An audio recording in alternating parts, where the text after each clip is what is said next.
Hi guys, and welcome to another video. For this week's video, I thought we could talk about a topic that if you've been following me on Instagram for a very long time, I think we'll have in common, and that's books. I'm definitely a collector at heart. I love collecting vintage postcards, vintage newspapers, and whenever I can, old books as well. Though my collection is somewhat limited so far, I thought I could show you guys some of my favorite old books that I've collected in recent years, mostly from second-hand bookshops or antique bookshops. And as well, I wanted to later talk about my favorite books so far in my life. I guess the books that have had the most long-lasting effect on me and that I always tend to recommend to people. I think if you like dark academia, we might have some in common, so I would love to know what you guys think. I can also give you guys a little tour of all my bookcases so far that I have here in the living room, and I have a book nook that I want to assemble today, so we can do all of that together. When it comes to decorating my bookcases, I try to use objects that I have purchased while traveling as much as possible.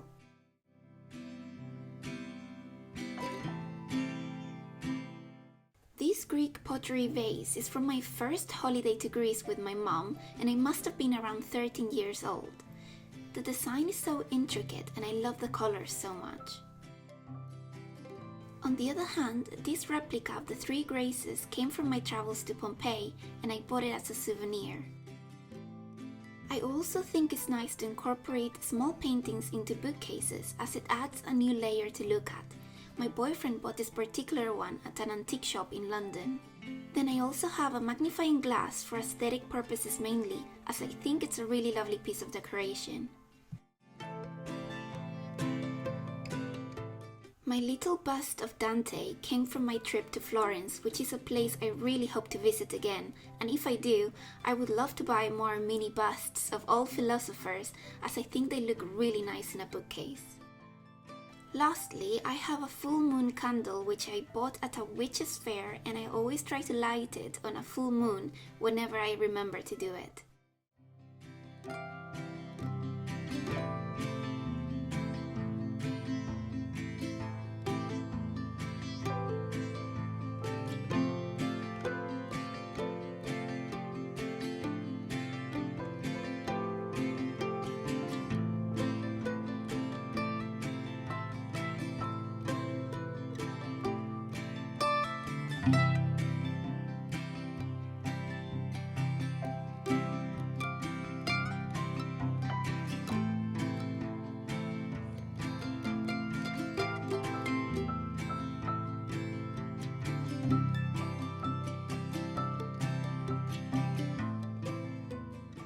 Now that I have given you a tour of my various bookcases and decorations, I want to share with you some of my favorite old books I own, which I think you might find interesting.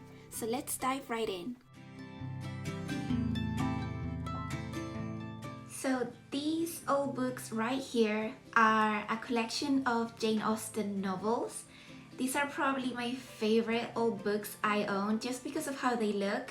They are a perfect shade of brown and they have that worn out look, like they've been read and enjoyed for many generations. I'm definitely a fan of Jane Austen and her novels. I haven't read all of them yet, but I have read several of them and I have really enjoyed them. I guess Pride and Prejudice is the most famous one. I love the movie from 2005, that's one of my favorite comfort movies to watch, and the book certainly doesn't disappoint. I love the title page of these editions. They have a lovely illustration, each of them, and it says that they are from 1881. So that might make them some of the oldest books I own in my collection. Even though you can see they've been used a lot, they are in really good condition, to be honest.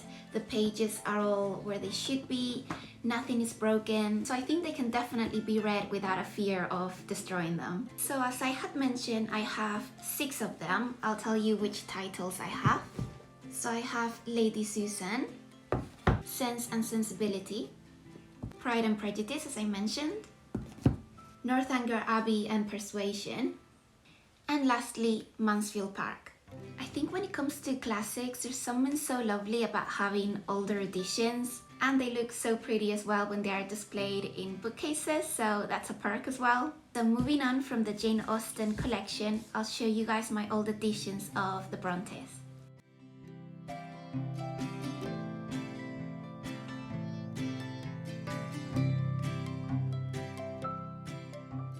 So this is my collection of the Brontes. I also have 6 books, so very similar to the Jane Austen collection, but these are a lot different in appearance. They are a lot more burgundy and they have a lot of embellishments on the side. They are also not as worn out as the Jane Austen ones, but they have these really lovely patterns. They have the same pattern on the edges of the pages. I'm not sure if that's coming across very well, but I think it's a really beautiful book to look at. So I have number 1 to 7, but I am missing number 6, although I will tell you guys which titles I have. Number 1 is Jane Eyre, which is one of my favorite books as well. I particularly love it when books are annotated or if they have any sort of writing at all. And it seems that this book belonged to someone. It says Edith Rundle, I think, October the 8th, 1890. So that to me makes it so much more valuable, even though physically these books aren't really of that much value yet. But for me, the fact that they were used by someone in the 1890s is just a really magical feeling, and I love that they're part of my library. I love Gothic literature, so yeah, that's one of my favorite classics to read. Then number 2 is Shirley. I still need to read this one, but I've heard some good things about it. Then we also have Wuthering Heights and Agnes Grey, The Professor, and lastly a biography of the life of Charlotte Bronte. So yeah, this is my collection of the Brontes novels from 1889. Hopefully one day I'll find book number 6, but until then they make a wonderful addition to my library. Changing topics slightly, I have this book of poems of Winnie the Pooh, Christopher Robin, and this is from the 1950s, so it's a little bit closer to modern time. At least not as old as my Jane Austen and the Brontes collection.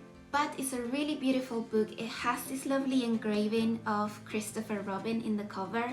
And I am a huge fan of Winnie the Pooh. I sort of grew up with it. Inside, it has so many lovely illustrations.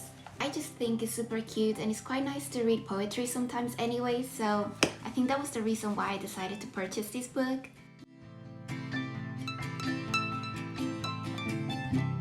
Moving on, I have this duo of the Iliad and the Odyssey from 1987. What fascinated me about them when I saw them at the second-hand bookshop was how brand new they looked. I love the blue shade and the darker blue in leather on the side. The gold accents are really lovely as well. They're also in the cover, and the font is really nice as well. So overall, I think they create a really elegant and beautiful edition of the classics. I think if you are into ancient history or the world in antiquity in general, why not have beautiful copies of the Odyssey and the Iliad at home? Sticking with the theme of ancient history, I have this huge collection of Penguin classics from the 1950s. And they will basically tell you everything you need to know about ancient Rome and ancient Greece. I really love the look of these Penguin classics, and I think that was a big reason why I started collecting them. The covers are gorgeous, so I'll show you each of them separately. So I have Plato the Republic with a lovely owl illustration, and I have the Voyage of Argo with a lovely kind of Greek illustration in the middle. Then I have Sophocles, the Theban Plays, Plato, Protagoras and Meno, the Persian Expedition, a slightly different cover but very lovely as well. Several plays from Euripides, and this is probably my favorite cover. I just think it's really beautiful. The Ethics of Aristotle, the Jewish War, Alcestis and Other Plays, the Life of Alexander the Great, and actually I've been recently watching the Netflix documentary about it. It's been quite enjoyable. Greek Myths, and lastly, the Peloponnesian War. These have been books that I have collected over the years. I didn't get them all at once. On their own, they tend to be quite cheap. I think roughly maybe £3 to £5 whenever I find them in secondhand bookshops. And I just really like the burgundy and just the way that the covers have been created. I think it has a very timeless look. And just like the Jane Austen collection, I really love displaying these ones in my living room. Going into more peculiar topics, one could say, I have this book called Nummets and Crummets. It's basically a book that looks into the superstitions, charms and customs of witches from Devonshire, and it was published in the 1900s. I also really like the title pages and the illustration of that witch. As you can see there, it's Nummets and Crummets, Devonshire customs, characteristics and folklore. I've always been very interested in witchcraft, the witch trials, folklore in general, seeing what society lived in and the stories that they passed on to other generations. So even though I haven't read it all yet, I'm very excited to do it, and it was only £10, so I think it was a bargain. Going with the theme of witchcraft and horror, I have this book called Great Short Stories of Detection, Mystery and Horror.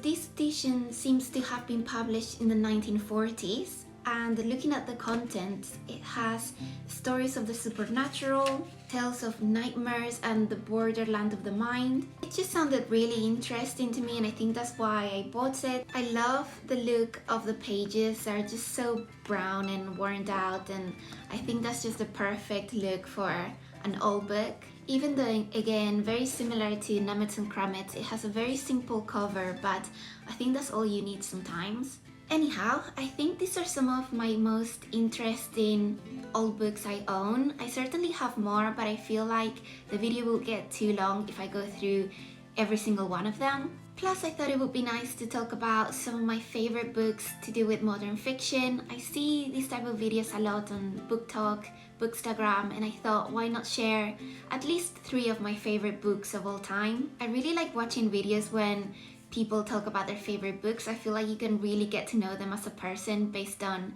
what they enjoy reading the most. So for that reason as well, I would love to know in the comments below, what are your favorite books, and maybe we have some in common. So I guess my favorite book of all time is The Secret History by Donna Tartt. I think perhaps you guys expected me to say this, but yes, this is the book that has had the longest impact on me, and I feel like when I first read it, I devoured it, and ever since I have reread it multiple times. And every single time I enjoy it the same or even more. I love the characters, I love the way it's been written. I think it's an essential read for Dark Academia lovers. I already felt an affinity to the book because I was studying ancient history anyway, so I felt like I could be part of their friend group. I feel like the way Donna Tartt has written this book feels very cinematic to me. Like whenever I read it, I can almost picture like the movie in my mind as I'm reading along. It has the perfect autumn winter vibes. I don't know, this book is just everything to me. It's almost 600 pages, but it goes so quickly in my opinion. I have recommended this book to so many of my friends that are not even in the Dark Academia world or aesthetic, and they have enjoyed it so much. So definitely read it if you haven't read it before. I love Donna Tartt. She needs to give us a new book this year or next year, but just I need more of her stuff. She's amazing in my opinion. In second place, we have The Book Thief. Again, this book is just amazing to me. It's a chunky book, but for some reason it just goes so quickly. I love the characters. I love that the book is narrated from the point of view of death. I think it just really grabs you from the very beginning, and because I love the characters so much, and obviously the story and the topic is obviously a sad topic, Nazi Germany, you know what to expect sort of. I definitely cried so much while reading these, but even then I feel like the books where I cry the most are the ones that I end up loving the most as well, so this is definitely one of those. And also, actually, I really like the covers of both, so that also gets some brownie points in my opinion. But yes, The Book Thief, amazing, go read it. This is my second favorite book ever.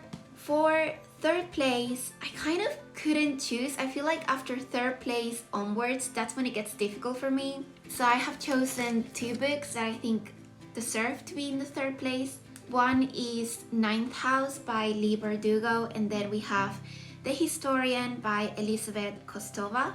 So Ninth House is definitely dark academia with a hint of fantasy. So Ninth House is set at Yale University, and I love books that are set in a university environment. That's also why I love The Secret History and other books like If We Were Villains. I feel like the light has gone a bit weird, the sun has just disappeared, but anyways, I love the characters.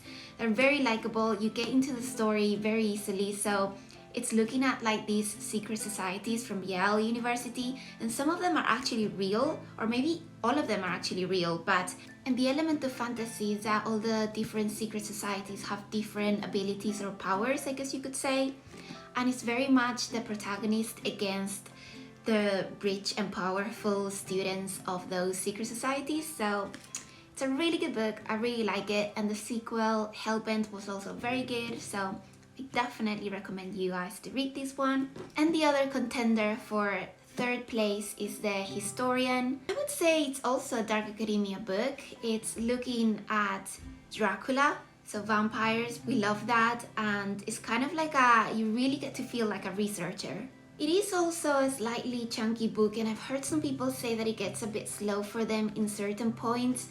For me, kind of didn't, because I really enjoyed that research phase of like the protagonist is like learning about the history and like trying to follow the steps of her dad in trying to find the real Dracula, the different secrets and mysteries from the story. But what I love the most about this book is the feeling of adventure, but the feeling of adventure in kind of like a vintagey way. There's a lot of train travels and exploring old villages with cobble streets, and it's just that feeling that I feel like is very autumnal as well, and very much European travel and finding mysteries. So it's definitely the type of thing I love to read. If you enjoy the topic of vampires as well, I think you might enjoy this one. So yeah, if you give it a go, or if you've read it already, let me know in the comments what you thought of it.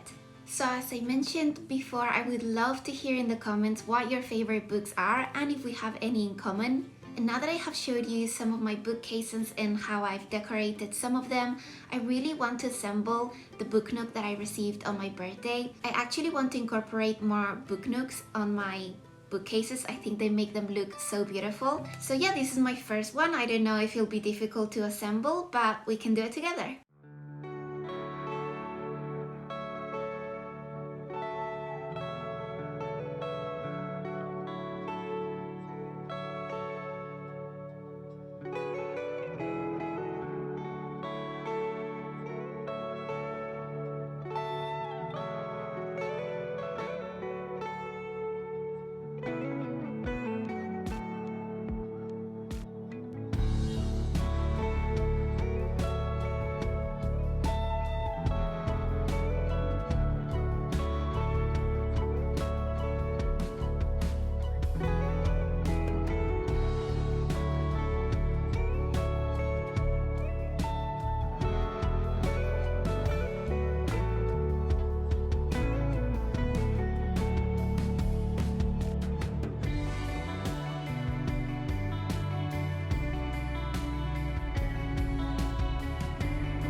So hopefully you guys have enjoyed this very bookish video talking about old books, my favorite books, book nooks, everything related to books. If you have enjoyed it, as always, make sure to give it a like and subscribe if you haven't already, as that really helps me. And I've been really enjoying making these videos for YouTube, so I can't wait for next week's video, and I'll see you guys soon. Bye!